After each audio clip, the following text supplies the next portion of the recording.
દુનિયાની અંદર એ રાજ્યની સુવાર્તા એ સત્ય ફેલાઈ જનારા. હાલેલુયા. જેમ સમુદ્રથી પાણી ભરપૂર છે તેમ પ્રભુ ઈસુ ખ્રિસ્તના મહિમાના જ્ઞાનથી આખી પૃથ્વી ભરપૂર થશે. હાલેલુયા. એ કોઠી બનનારી હતી એટલે તે બની રહ્યું હતી. હાલેલુયા. ત્યાં હતી એ કોઈ આખી ધરતી पे એ રાજ્યની સુવાર્તા પ્રગટ हो रही. तो वे जे अंतोरी अकला है याटी लोकला है केस लोकला है हगाई हगाई 2 अध्याय 14 वचन.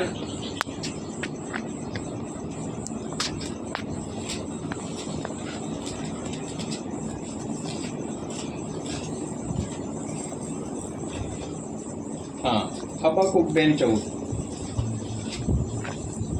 हबाकुक 2:14.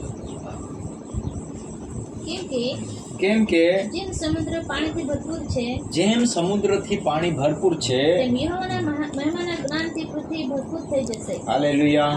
ये महिमाना ज्ञान है ये केस लोग जानो जे आखी पृथ्वी पे. हालेलुया. एंड महिमाना ज्ञान એટલે કાય महिमानी सुवार्ता. हालेलुया.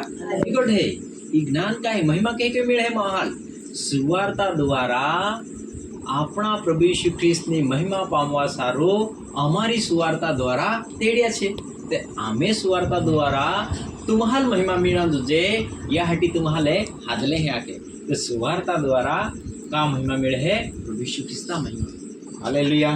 निकट लोक बीजो थेसलोनिक 2:14 ते आपण काय कहा वाचते ने ते आखा जगतમાં આટલા હે એટલા માટે અને તમને આપણા પ્રભુ ઈસુ ખ્રિસ્તના મહિમા પામવાની महिमाना ज्ञान है ती प्रभु ईसु ख्रिस्ता महिमा है ती मिळणारी हा पाहाल त्यासाठी प्रभु ईसु ख्रिस्तના મહિમા પામવાને અર્થે અમારી સુવાર્તા દ્વારા તેડ્યા છે. ते आम्ही सुवार्ता द्वारा तुम्हाला आदले हे आहे ते केवढा सुवार्ता है महिमानी सुवार्ता है या ट्याके पेरीत हा सुवार्ता एनी आम्ही सुवार्ता जो डाकाली हरी तो तिथे नाश पामणार हा ट्या के बीजो कोरिन्थी 4 ने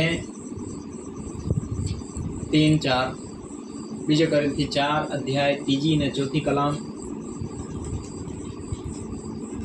बीजो कोरिन्थी आपण काय वाची लिहिले है ते महिमाना ज्ञान એટલે સુવાર્તા અને સુવાર્તા આ જગતમાં પ્રગટ કરાશે ત્યારે અંત થશે. તો ત્યાંથી આપણે જૂના કરારમાં યાહટી વાંચ્યા કે ભવિષ્ય વચન હે કે જેમ સમુદ્ર પાણીથી ભરપૂર છે તેમ યહોવાના જ્ઞાનથી આખી પૃથ્વી ભરપૂર થઈ જશે. હાલેલુયા. હા પણ જો અમારી સુવાર્તા ધમકાવી હોય અમે સુવાર્તા ડાકાલી હોરી તો તે નાશ પામનારાઓને તે નાશ પામનારા